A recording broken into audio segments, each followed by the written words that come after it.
standing in front of my 1946 Fairchild 24. It's a 4-seat high-wing aircraft. Fairchild produced the 24 series from 1937 to 1947.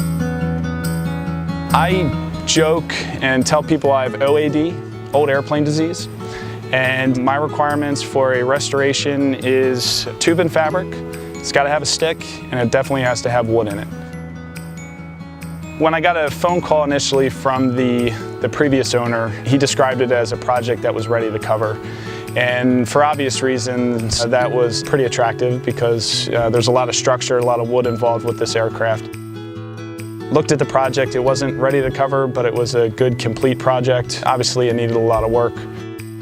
The restoration, the total process from the moment I got home till first flight was about a little over 5 years and a little over 5,000 hours.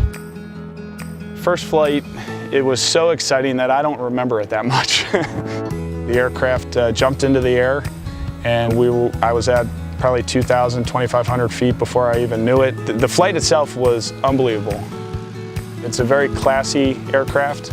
It's kind of got that Art Deco feel from the Fairchild Pegasus that's on the step as you get in the cockpit to the Fairchild logo on the rudder pedals. It's just a very overall classy aircraft.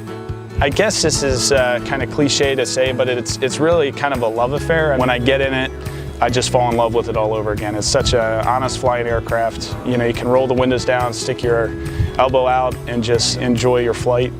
But really, what I enjoy most these days, my little guy who's 11 has a strong desire to learn to fly, and getting him at the controls and watching him fly is pretty special. So fly an airplane that I restored.